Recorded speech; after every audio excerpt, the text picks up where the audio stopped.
Dakwah tidak semata-mata tentang mengajak.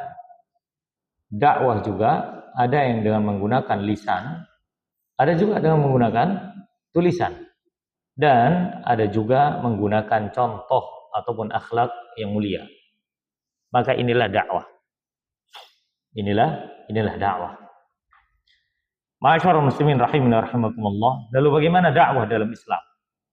Dan apa saja patokan-patokan yang harus diperhatikan agar supaya dakwah itu berjalan di atas keinginan Allah Subhanahu wa taala dan Rasulnya, sehingga seorang dai bisa mendapatkan hidayah, dan begitu pula orang yang disampaikan materi kepadanya dia mendapatkan hidayah.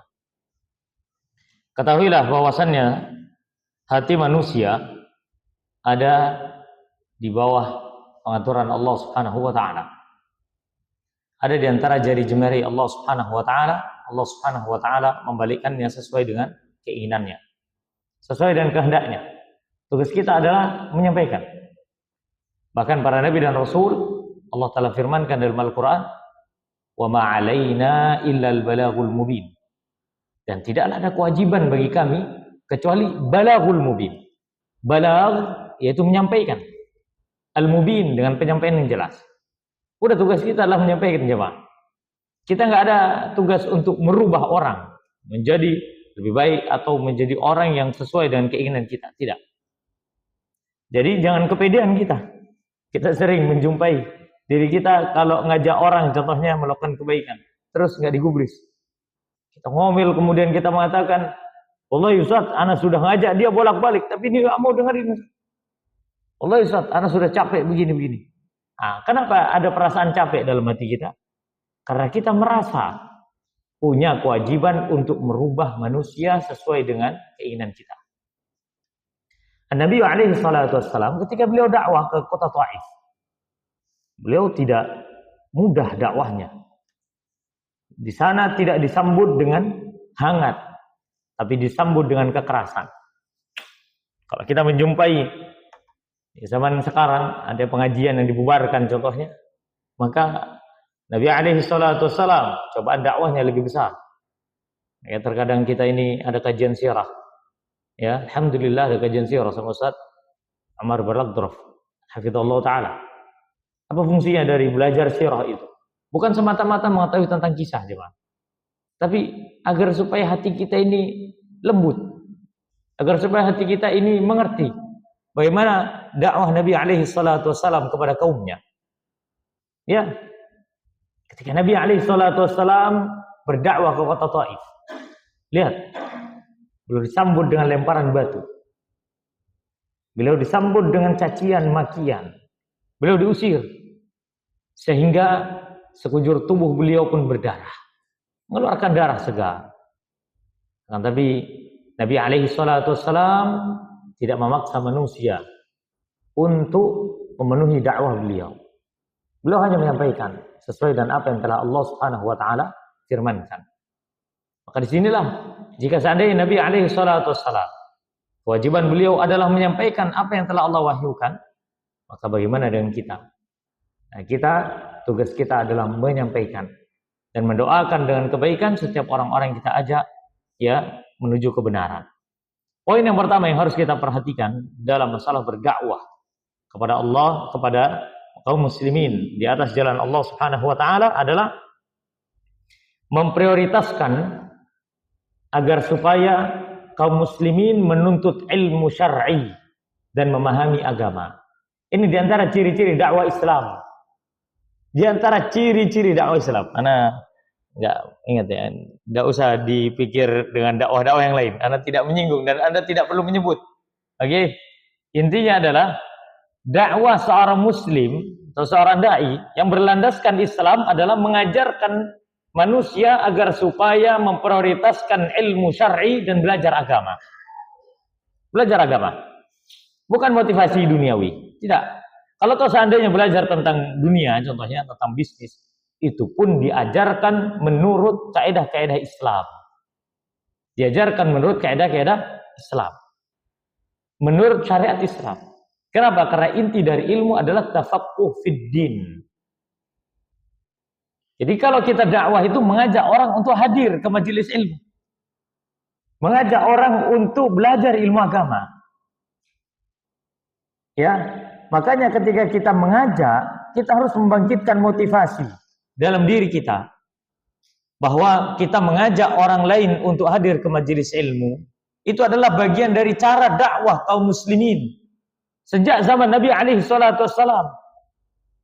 Diajaknya manusia untuk belajar ilmu agama.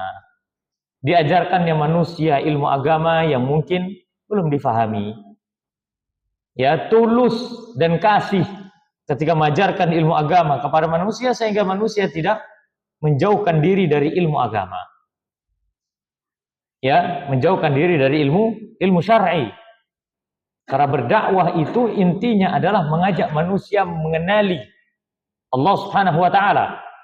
Dan mengenal Allah adalah ilmu yang paling tinggi.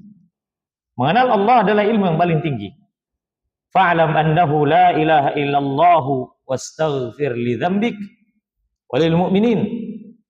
Kata Allah Subhanahu wa taala, maka ketahuilah tidak ada zat yang berhak disembah kecuali Allah Subhanahu wa taala dan mintalah ampunan untuk dosamu dan kaum mukminin. Ya.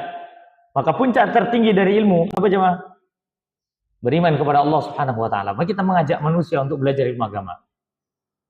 Kita mengajak manusia untuk belajar ilmu agama supaya mereka mengerti ini halal, ini haram, ini boleh, ini enggak boleh. Ya, ini mubah. Karena wallahi para jemaah sekalian rahimin rahimakumullah, banyak sekali kok di kalangan kaum muslimin di antara kita yang masih belum mengerti. Ya, bahkan ketika sudah mulai belajar itu yang ada adalah serba kaget. Tuh, kok semua enggak boleh, Ustaz? Semua enggak boleh. Karena kok tambah lama hijrah nih kok tambah haram semua.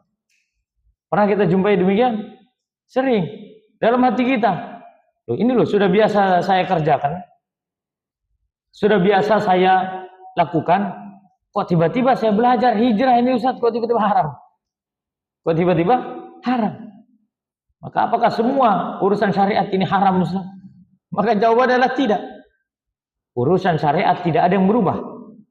Yang berubah adalah diri kita. Ingatlah, ketika kita mengajak manusia untuk belajar ilmu agama, pada hakikatnya kita bukan mengajak mereka untuk mempersulit hidup. Tapi justru kita mengajak manusia untuk memiliki patokan hidup yang lebih tinggi. Grade-nya supaya lebih naik lagi. Supaya lebih naik lagi. Contoh. Anda teringat dengan kajian Ustaz Nuzul Dzikri, hafizahullah ta'ala. Jadi kata beliau, fungsi dari belajar ilmu itu adalah mengetahui sesuatu. Fungsinya adalah untuk meningkatkan kualitas diri kita. Sehingga pemahaman dan pandangan kita itu naik kelas. Naik kelas gitu loh. Contoh, kita dulu sebelum menikah mungkin bajunya kumel awut-awutan. Apa awut-awutan itu? Gak tahu disetrika, ya kan? Biasanya gitu. Nah, jarang sekali disetrika. Akhirnya kita belajar menyetrika pakaian. Belajar dulu masih kuliah ngekos apa segala macam, ya. Nyetrika pakaian.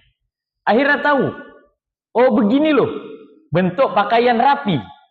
Oh begini loh, saya kalau pakaian berpakaian dengan menggunakan pakaian yang rapi.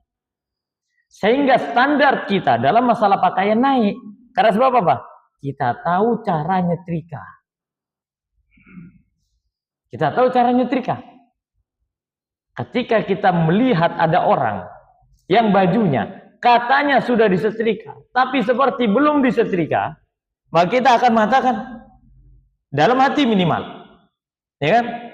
Ini orang katanya baju sudah disetrika, tapi sepertinya belum disetrika. Kenapa kita bisa menilai demikian?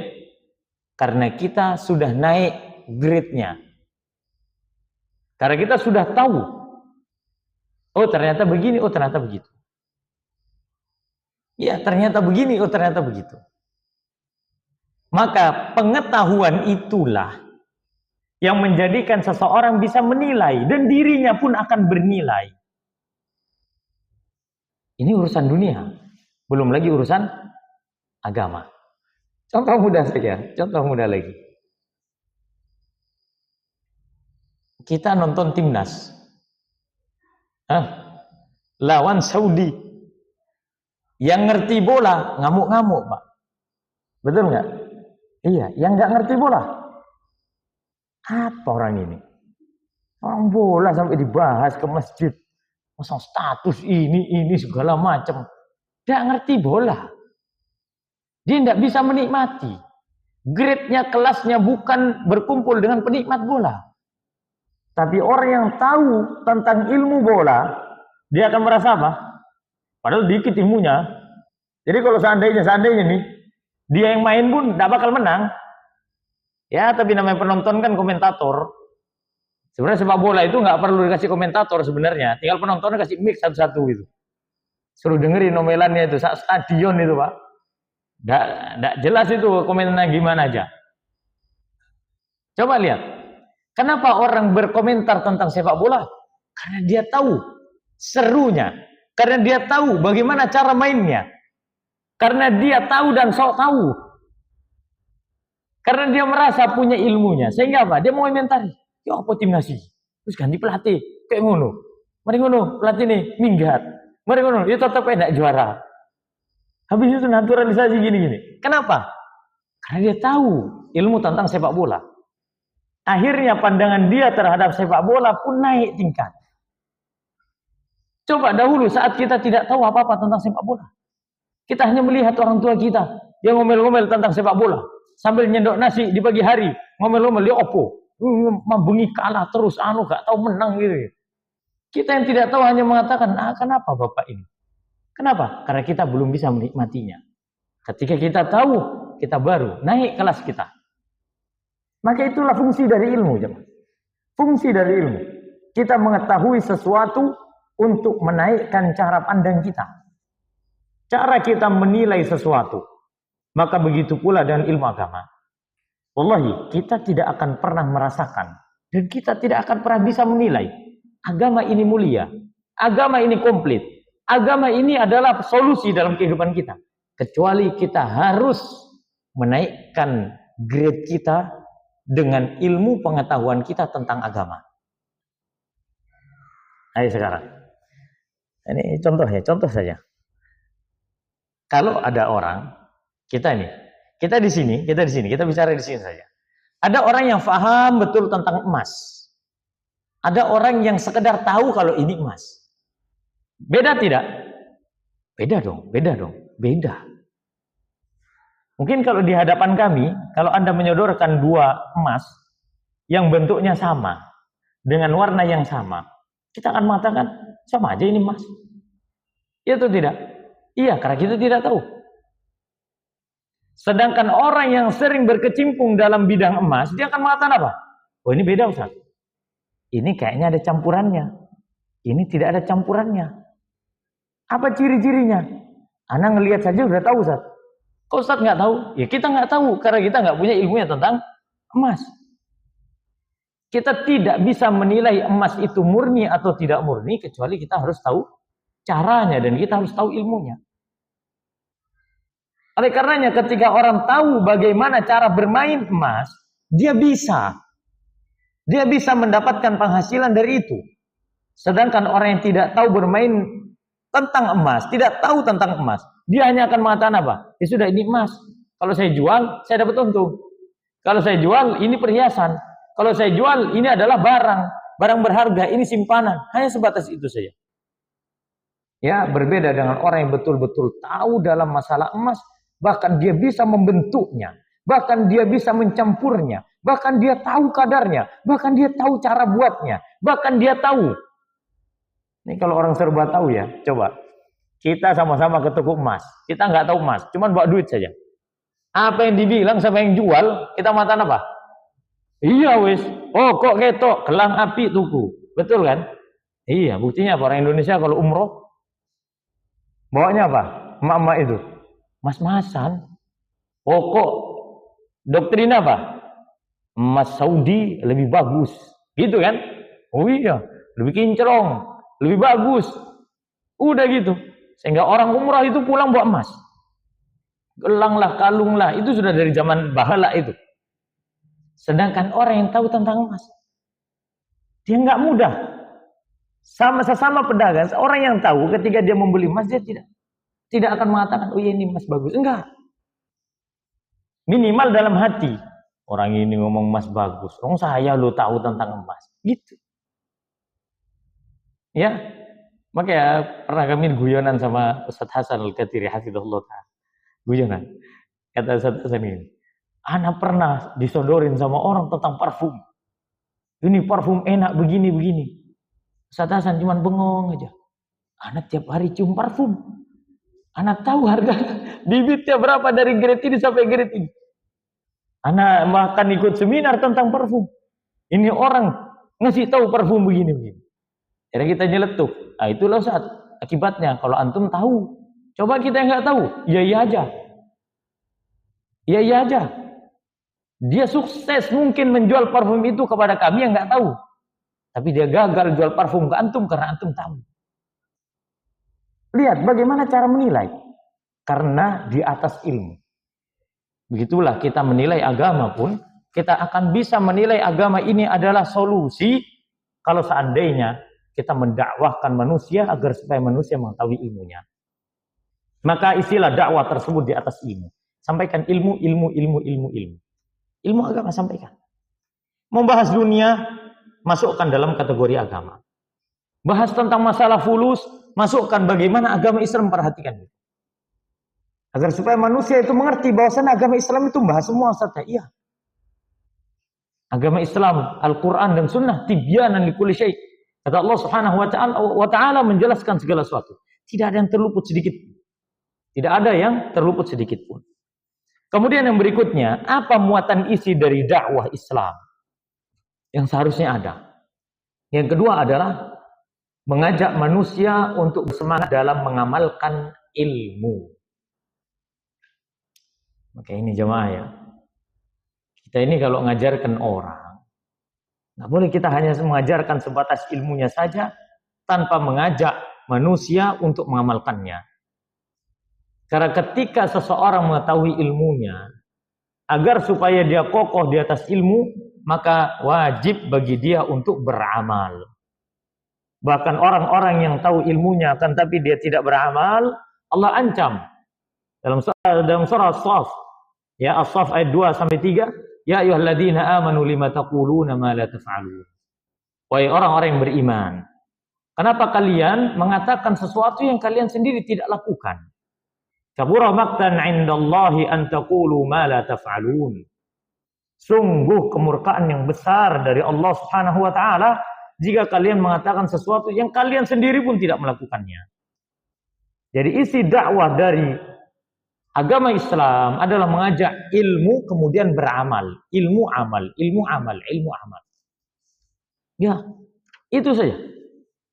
Ya, kemudian sebagian orang mengatakan, kalau kita bahas ilmu amal, kapan kita maju? Kapan bisa menaklukkan bulan? Kapan kita? Wallahi para jemaah, tidak ada kewajiban kita sampai mati untuk sampai ke bulan, itu nggak ada.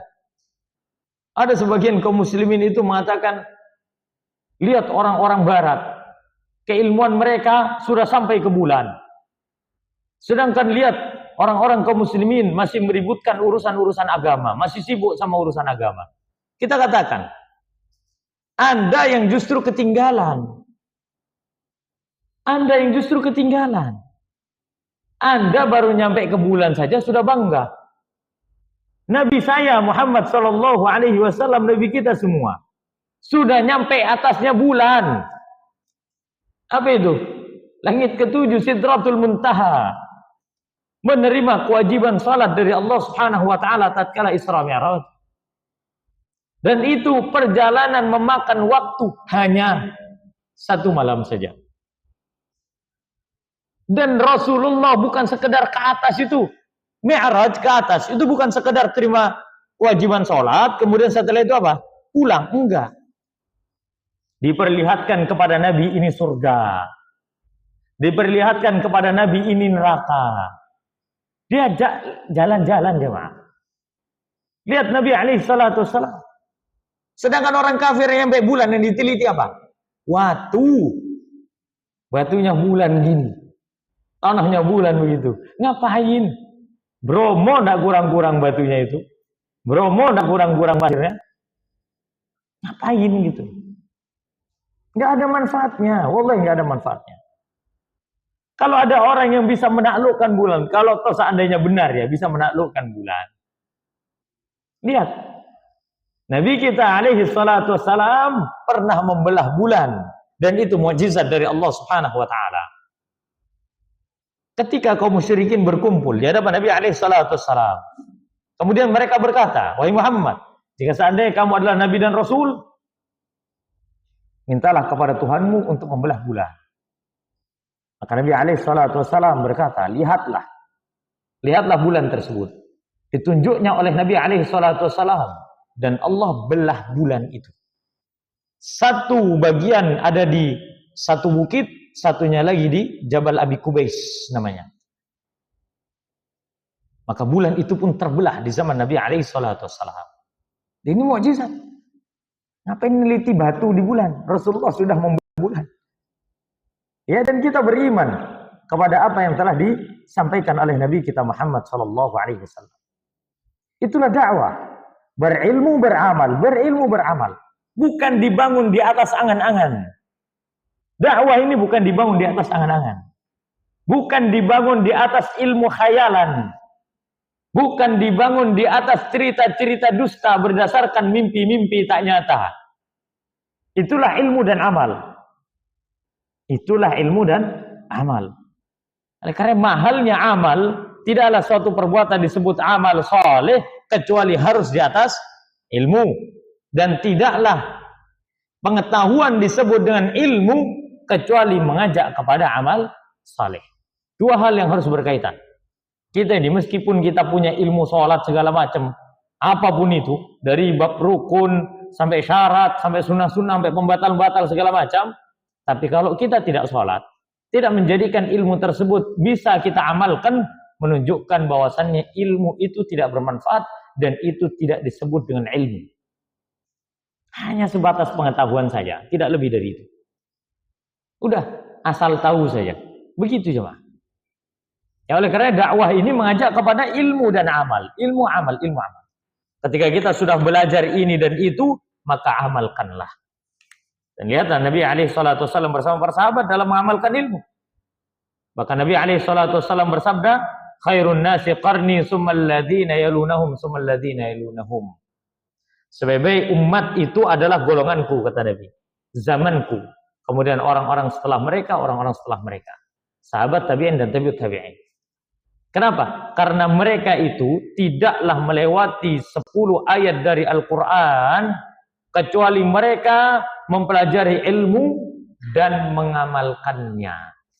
Oke, sahabat itu belajar Al-Baqarah itu 8 tahun.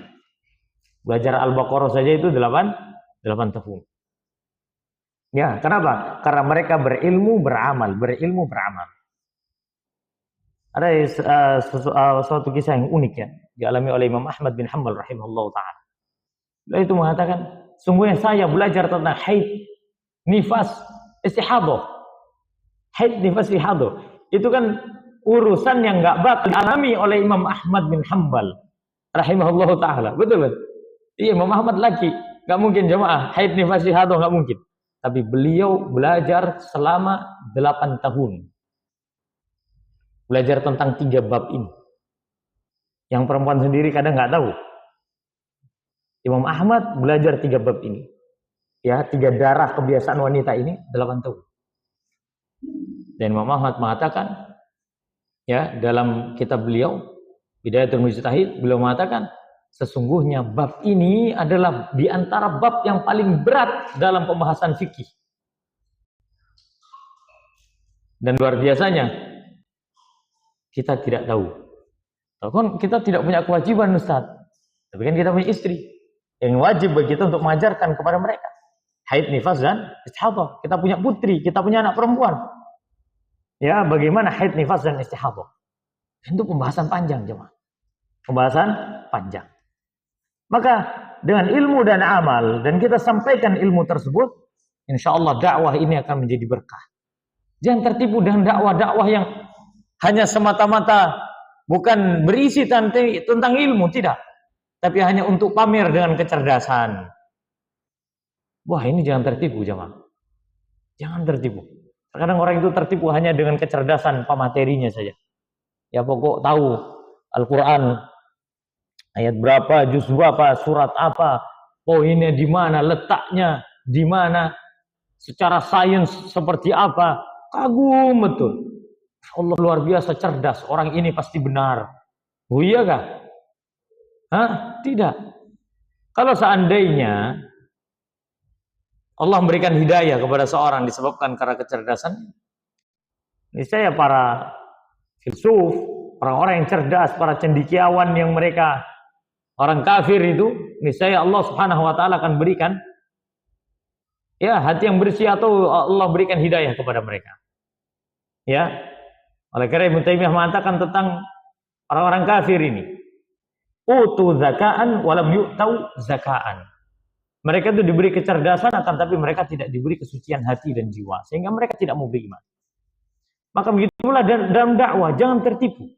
Kalau ternyata dakwah tersebut tidak menambahkan iman kita kepada Allah, tidak menambah ilmu dan amal, hanya mempertontonkan kecerdasan pribadi, maka tidak ada kepentingannya. Kemudian yang berikutnya, poin keberapa ini? Ketiga. Di antara dakwah Islam, apa yang harus didahulukan? Yang harus didahulukan adalah belajar tentang akidah Islam. Karena sampai kapanpun, pelajaran akidah Islam ini adalah pembahasan yang paling pokok dari semua isi dakwah. Ada sebagian orang itu, karena terkadang ya, bukan terkadang, sering kali menjumpai ada orang-orang yang mereka dakwahnya hanya sebatas organisasi, hanya sebatas politik. Dia mengatakan apa? Dakwah kalian ini hanyalah dakwah kulit saja. Pembahasannya hanya akidah, ibadah, muamalah, sudah. Gak pernah kalian itu membahas inti Islam. Kita tanya, apa inti Islam? Yaitu politik. Kita katakan, wallahi, di hadapan Allah kita tidak akan pernah ditanya tentang politik. Wallahi jemaah, BBM naik itu kita nggak akan ditanya. Iya, tentang partai politik itu kita nggak akan ditanya. Wallahi, yang akan ditanya adalah bagaimana keyakinan kita, akidah kita kepada Allah Subhanahu Wa Taala dan Rasulnya, keimanan dan ketakwaan kita kepada Allah, itu yang akan ditanya. Kepada orang-orang yang membantah dakwah sunnah, membantah dakwah Islam, yang mengedepankan dakwah akidah, kemudian dia mengatakan yang didakwakan hanya urusan kulit saja. Kita katakan, kalau seandainya Anda membeli buah, dari mana Anda tahu buah itu busuk atau tidak? Dari kulitnya. Jika kulitnya busuk, maka dagingnya pun ikut busuk. Ya kan? Iya. Tanaman pun begitu. Jika akarnya busuk, maka semua buah-buahan, ranting-rantingnya, batang-batangnya pun busuk. Tidak akan pernah memberikan kemaslahatan. Begitu pula dengan akidah. Akidah itu asas dalam dakwah. 23 tahun Nabi alaihi salatu wasallam berdakwah. 13 tahun fase Mekah, 10 tahun fase Madinah. Tidak lain dan tidak bukan beliau berdakwah untuk membahas akidah. Tidak ada Nabi dan Rasul diutus kecuali pasti membahas akidah. Tauhid kepada Allah, kemudian beribadah hanya kepada Allah Subhanahu wa taala. Ya, para nabi dan rasul tidaklah mereka berdakwah kecuali intinya adalah begitu. Walaqad ba'atsna fi kulli ummatin rasulan an ya'budullaha wajtanibut taghut. Dan sungguh kami telah mengutus dari setiap umat itu seorang rasul agar supaya mereka mendakwahkan kepada umat itu, beribadahlah kalian kepada Allah dan jauhilah kesyirikan dan tauhid. Allah para jamaah. Kalau ada orang mengatakan dakwah akidah zaman sekarang ini sudah enggak relevan, enggak penting. Umat Islam sekarang sudah kuat. Umat Islam sekarang muslim, banyakan muslimnya sekarang, jadi enggak perlu bahas akidah. Meskipun banyak kaum muslimin, jumlah kaum muslimin banyak, betapa banyak kesyirikan yang ada. Kesyirikan yang ada. Baik itu kesyirikan yang dipertuhankan atau dijadikan sebagai wasilah ketuhanan, ataupun kesyirikan-kesyirikan yang dari yang nggak masuk akal sampai ke paling nggak masuk akal. Ada. Kesyirikan di darat, kesyirikan di laut, kesyirikan di udara, ada. Ajib Ustaz, ajib sudah. Ada Ustaz kesyirikan di udara. Adalah pawang hujan. Dari mana hujan turun? Kalau bukan dari atas, dari wilayah udara. Banyak orang melakukan itu. Urusan hidup dikaitkan dengan kesyirikan. Itu banyak, Allah banyak. Bahkan orang berbisnis cari fulus, urusannya sama Pak, kesyirikan. Kenapa pernah menjumpai ya, di pasar sini, pasar dekat sini nih. Ada orang jualan, dia pakai apa itu mantra-mantra di tubuhnya. Anak tanya kenapa? Ini buat apa Pak? Iya katanya. Ini buat panglaris. Ini buat barang yang ini buat barang itu.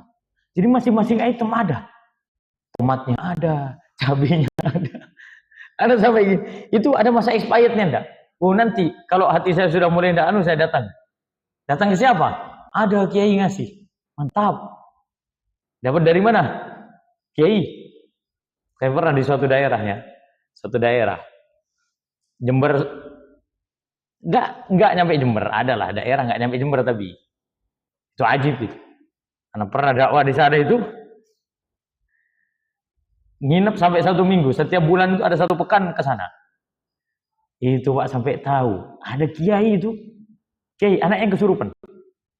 Saya bilang monggo Pak, monggo bisa diruqyah. Apa kata jin yang ngamuk-ngamuk enggak karu-karuan. Ternyata kiainya tukang bikin jimat. Kiai sendiri bikin jimat. Anak sampai gini, kami nggak berani ngeruqyah anak jenengan, bawa ke masjid, jangan ke rumah. Kenapa? Karena rumah ini baik jimatnya, betul nggak? Saya bilang, iya, betul. Tapi kan ini ilmu putih begini, nggak ada ilmu putih, sihir, nggak ada putih wala hitam, tidak ada. Kesyirikan kepada Allah Subhanahu Wa Taala meskipun itu dilakukan oleh orang-orang yang dianggap berilmu. Ya, dan itu banyak. Wallahi para jamaah, kesyirikan sekarang tidak disebarkan oleh orang-orang sangar. Tidak disebarkan oleh orang-orang yang terlihat menakutkan, tidak. Tapi disebarkan oleh orang-orang yang terlihat islami, terlihat berilmu, terlihat memiliki kedudukan ilmu dan kemuliaan. Disebarkanlah kesyirikan itu. Bahkan itu bisa lebih manjur dan lebih dipercaya. Udah, enggak perlu terlalu dalam ini, lagi ribut. Ya, wallahu a'lam bishawab. Ini harus hati-hati masalah kesyirikan kepada Allah, tidak boleh diajarkan kepada umat. Wallahi tidak boleh diajarkan kepada umat. Kurang berapa menit? 2 menit. Ya, sekarang itu 2 menit. Yang benar yang mana? Lalu bagaimana Ustaz jika seandainya dalam sebuah pengajian atau dalam sebuah majelis diajarkan tentang kesyirikan kepada Allah Subhanahu Wa Taala, seperti ya melakukan penyembahan kepada selain Allah Subhanahu Wa Taala, nah, kita katakan tidak perlu dihadiri majelisnya, tidak perlu dihadiri majelisnya, karena kelak di hadapan Allah kita pasti akan ditanya, mengapa kita ikut ta'awun dalam penyebaran terhadap kesyirikan kepada Allah Subhanahu Wa Taala. Dan syirik itu wallahi, syirik itu candu. Syirik itu candu. Syirik itu candu. Dan syirik itu adalah kebiasaan yang paling sulit untuk dirubah. Maka jangan bosan kita sampaikan tauhid, akidah yang benar. Jaga akidahnya, jaga akidahnya, jaga akidahnya. Kenapa? Krisis. Kaum muslimin ini krisis saat ini. Mereka lebih suka apabila seorang dai menyampaikan kesyirikan kepada Allah daripada menyampaikan akidah peribadatan hanya kepada Allah Subhanahu Wa Taala. Dan betapa banyak para dai yang terusik dengan dakwah-dakwah yang mengedepankan akidah. Kenapa? Karena bagi mereka kesyirikan adalah ladang basah untuk mendapatkan dunia dan seisinya. Nasallallahu salamata wal afiyah fid dunya wal akhirah. Maka jangan sampai kita mengajarkan atau membagikan sesuatu yang mengandung unsur kesyirikan kepada Allah Subhanahu wa taala, karena bisa batal loh akidah kita. Bisa batal, dan jangan dijadikan sebagai bahan guyonan. Contoh seperti halnya, saya tahu kamu bakal melakukan ini dan itu, bakal begini dan begitu. Akhirnya orang percaya, maka itu tidak boleh. Kenapa? Karena itu kesyirikan kepada Allah. Enggak, saya cuma bercanda, Ustaz. Meskipun bercanda, kesyirikan tidak boleh. Ya, dibecandai, tidak boleh. Bukankah Nabi SAW dalam sebuah hadis dikatakan ada orang masuk neraka karena dia melakukan kesyirikan kepada Allah dengan seekor lalat. Ketika dia tidak boleh melewati wilayah tersebut kecuali harus memberikan persembahan, maka dia tidak menemukan binatang-binatang kecuali hanya lalat saja. Maka dibunuhlah lalat tersebut dengan tujuan untuk mempersembahkan kepada selain Allah Subhanahu wa taala. Maka dia melakukan kesyirikan meskipun hanya dengan seekor lalat. Dan wallahi para jemaah, kalau seandainya ada dai yang mengajarkan kesyirikan kepada Allah Azza wa Jalla, mengajarkan kesyirikan peribadatan kepada selain Allah, kemudian banyak orang mengikutinya, ketahuilah sebanyak orang yang mengikutinya dia mendapatkan dosa. Dan apabila dia wafat, orang masih melakukan perbuatan tersebut, maka itu akan menjadi dosa syirik yang jariyah. Tahu jariyah ya? Mengalir meskipun orang itu telah wafat. Maka jangan menyepakati kesyirikan kepada Allah Azza wa Jalla. Apalagi sampai mengatakan, lakukan ini sampai kalian mati. Waduh, susah ini jemaah. Susah. Kalau sudah ada embel-embel, lakukan ini. Bahkan kamu jangan mati kecuali melakukan ini. Ada? Ada. Jangan sampai kamu mati, ya, meskipun kamu mau mati, jangan sampai meninggalkan perbuatan ini. Padahal itu apa? Kesyirikan kepada Allah Azza wa Jalla. Bahkan wallahi kita tidak pernah bosan-bosan ya mengatakan kaum muslimin sekarang ini dari kesyirikan sejak zaman dia ada di perut sampai dia wafat pun ada. Apa di Indonesia ini enggak ada? Ada semua. Ada semua. Syirikan kepada Allah kelenik-kelenik, anggapan-anggapan sial, anggapan-anggapan terhadap sesuatu yang sebenarnya dalam syariat tidak ada asal usulnya dan tidak pernah disepakati oleh Nabi alaihi salatu wasallam.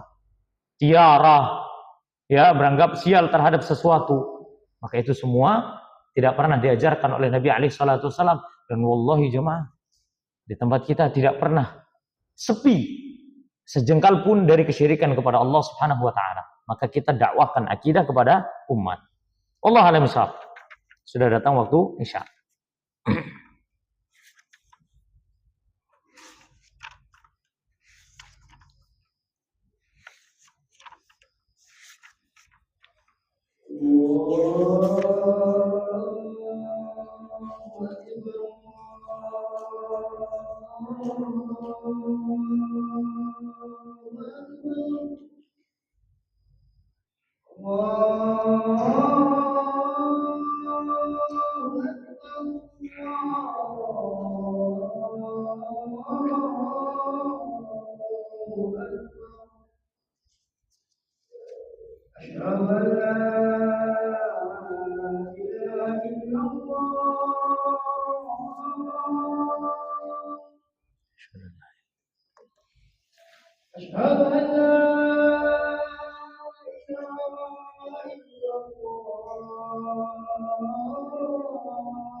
حي على الفلاح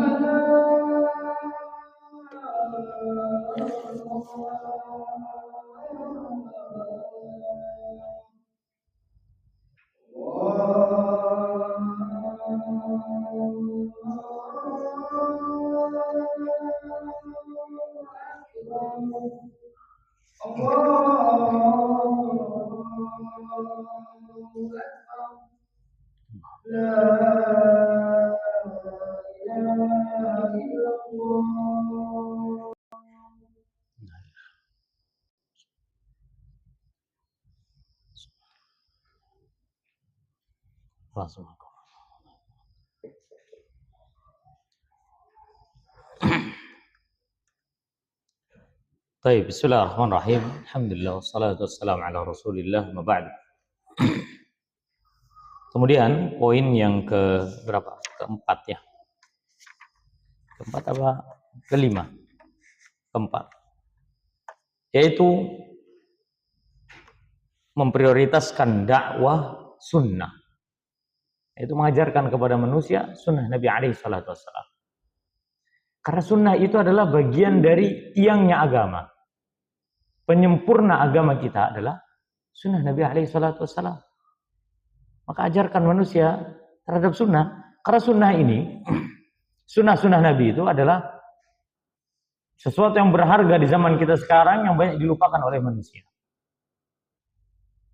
Ya, kalau kita alhamdulillah sudah bisa memelihara jenggot. Ya, meskipun ada yang banyak, ada yang nggak banyak. Udah terima padanya. Ya, karena kadang kalau ngomong jenggot itu kadang diguyoni terus. Ustaz sendiri tidak ada jenggotnya. Sudah berusaha kami ini. Kami ini ketemu jamaah Bangil dikasih obat penumbuh jenggot 3 botol, Pak. Mari DC, Pak, dikasih obat 3 botol, Pak. Dioles-oles sesuai anjuran. Kami tahu aman apa hasilnya. Nggak ada. Tapi sohib-sohib aneh, Ustaz. Manjur katanya. Ya, anak lain ini udah segini sudah. Ya, dari orang tua sendiri sedikit jenggot. Iya, saudara-saudara kami pun sedikit juga jenggotnya. Gitu. Kalau kita alhamdulillah sudah bisa memelihara jenggot, maka pelihara kami. Ya, terkadang ada orang, ini contoh dalam masalah jenggot saja. Ini harus kita pelajari sunnah-sunnahnya dalam masalah jenggot, cuma. Sebagian orang itu, oh pokoknya melihara jenggot itu sudah termasuk sunnah. Ada lagi sunnahnya di atas sunnah melihara jenggot itu. Apa itu? Memelihara jenggot itu diantara adalah merawat jenggot. Merawat jenggot. Disampui, diminyai, disisir. Kalau ada jenggot-jenggot kita yang berantakan, dirapikan. Bukan dihabiskan, dirapikan. Anak pernah ya guyon ya. Guyon itu. Ya sama jemaah juga. Kadang guyon. Anak bilang, wallahi antum dikasih sama Allah kemuliaan berupa sunnah bisa melihara jenggot tebal. Wallahi anak iri betul. Anak pengen dari dulu. Ya, pengen. Kenapa? Karena bagaimanapun ini nikmat dari Allah Subhanahu wa taala, maka jaga nikmat tersebut. Kenapa, Ustaz? Iya. Antum bisa cukur rambut, tapi antum tidak bisa merapikan jenggot. Maksudnya gimana? Iya, jenggot itu dirapikan, coba, disisir. Kalau ada yang apa contohnya? Yang tidak tertata rapi, dirapikan. Dirapikan. Jangan dibiarkan berantakan. Kadang orang jenggotnya lebat, berantakan. Dibiarkan berantakan ke sana kemari. Tidak dirawat. Wallahi para jamaah, itu kita tidak memuliakan sunnah. Betul kita melihara jenggot itu sunnah. Tapi memuliakan sunnah itu sendiri adalah dengan cara merawat jenggot-jenggot kita. Nabi itu menyisir jenggotnya. Nabi meminyaki jenggotnya. Iya, Umar bin Khattab itu merapikan jenggotnya. Dirapikan. Karena beliau seorang khalifah maka dirapikan. Bukan dihabiskan, enggak. Enggak boleh dihabiskan, enggak boleh. Dirapikan. Bukan dibentuk aneh-aneh ya, enggak boleh. Dirapikan. Mana yang kurang rapi sekiranya ada jenggot yang berantakan segala macam, dirapikan. Disisir. Kalau memang tidak bisa disisir, dipotong yang sedikit itu. Maka itu cara memuliakan jenggot yang merupakan bagian dari sunnah Nabi alaihissalam. Maka ketika kita bisa mengamalkan sunnah Nabi, bersyukurlah kepada Allah. Dan ajaklah manusia untuk mengamalkan sunnah. Karena sunnah ini ilmunya banyak. Dan terkadang banyak manusia yang tidak mengetahui, terutama amalan-amalan sunnah yang ringan. Di antaranya apa? Ngobrol ketika makan. Itu sunnah jemaah. Bukan diam-diaman. Saking enaknya makan, diam semua. Tidak boleh. Sunnahnya adalah ngobrol. Itulah fase waktu di mana kita bisa ngobrol dengan orang-orang terdekat kita. Kapan? Ketika makan. Iya, ajarkan itu kepada anak istri kita. Makan dengan tangan kanan, makan minum dengan duduk. Itulah sunnah yang sering dilupakan. Masuk kamar mandi, keluar kamar mandi, ada sunnahnya semua. Dan wallahi, kita tidak pernah kekurangan dengan sunnah Nabi SAW. Coba kita sibukkan dengan sunnah, wallahi kita tidak akan pernah menjumpai waktu kita untuk melakukan kebid'ahan. Ada sebagian orang itu begini. Ya kami kan melakukan ini bermaksud baik. Syaitan. Kalau itu bukan contohnya dari Nabi, tidak ada contoh Nabi dari Nabi, itu bukan sunnah. Dan itu tidak bisa dianggap baik. Kebaikan itu tidak relatif. Kebaikan itu sesuai dengan penilaian Allah dan Rasulnya. Sudah titik sampai situ. Jadi jangan Anda menganggap baik sesuatu, karena kalau Anda menganggap baik sesuatu, berarti Anda menganggap bahwasannya itu disyariatkan. Ya, para imam terdahulu, para ulama mengatakan, manistahsana faqad syara'a. Barang siapa yang menganggap baik sesuatu, berarti dia menganggap itu disyariatkan. Itu bahaya. Bahaya jemaah. Bahaya. Ini contohnya, sampai perbuatan buruk saja, kalau dianggap baik, bahkan kalau tidak melakukan, kalau sudah keburukan itu menyebar di masyarakat, dan kita tidak melakukan, kita dianggap apa? Aneh, betul tidak? Betul. Ini contoh yang kami jumpai. Contoh yang sering kami jumpai itu adalah, ini sering kami bahas ini. Contoh adalah merokok bagi orang alim. Itu baik atau tidak baik? Tidak baik, itu bukan adab. Terutama di majelis ilmu. Ada orang di majelis ilmu pengajian, fadhal, sampaikan hadisnya apa? Bahkan ada dijumpai itu seorang ustadz, seorang kiai ditanya, apa hukum merokok? Makruh. Makruh. Apa hukum pelihara jenggot? Sunnah. Jenggot dipotong, rokok disedot. Apa yang jadi pemahaman nanti bagi orang-orang yang diajarkan dan didakwahi? Oleh karena itu, ketika ada pendakwah yang mengatakan gak layak orang berdakwah sambil merokok, dianggap aneh tidak? Dianggap aneh. Kenapa kok dianggap aneh? Karena merokok dikala berdakwah itu dianggap baik. Kami ini di pondok itu Pak ada kantin. Kantin pondok kami itu kan nggak jualan rokok Pak. Tiba-tiba kami ini kulaan jajan, ngantar santri kulaan jajan. Ditawarin dong sama yang punya toko, rokoknya Mas. Sampean pondok? Iya. Beli rokok, nanti kantinmu bakal hidup. Enggak Pak, kami nggak merokok. Kok bisa nggak merokok? Pondok mana kok nggak merokok? Lihat itu sampean katanya. Dilihatin Pak, itu santri semua itu. Kulaan rokok semua ke saya. Kok sampean? Iya, karena saya tidak merokok. Ya ajarin kiainya biar pintar merokok katanya. Astagfirullah. Dianggap aneh tidak berarti? Pondok, anak pondok tidak merokok, dianggap aneh? Dianggap aneh. Kenapa demikian? Kok berbalik? Karena anak pondok yang merokok dianggap baik, sehingga yang tidak merokok dianggap aneh. Maka kalau seandainya kita ini sibuk dengan sunnah, tidak ada pikiran untuk melakukan penyimpangan, tidak ada pikiran melakukan kebid'ahan, tidak ada pikiran untuk melakukan ibadah, tidak ada contohnya dari Nabi SAW. Kenapa? Karena kita sibuk untuk menghidupkan sunnah-sunnah Nabi kita Muhammad SAW. Dan ayo kita dakwahkan, inilah sunnah. Tampakkan kepada manusia, inilah sunnah Nabi SAW. Wallahu a'lam bishawab. Ini saja yang bisa kami sampaikan. Kurang lebihnya mohon dimaafkan. Masih banyak sebenarnya poin-poin yang berkaitan dengan dakwah. Insya Allah kita akan bahas lagi di pertemuan berikutnya ya. Masih ada Rabu kelima ya. Oh iya, insya Allah pekan depan. Sallallahu wasallam barak ala nabiyyina Muhammadin wa ala alihi wasallam. Subhanakallahumma rabbana bihamdika asyhadu an la ilaha illa anta astaghfiruka wa atubu ilaik. Wassalamualaikum warahmatullahi wabarakatuh.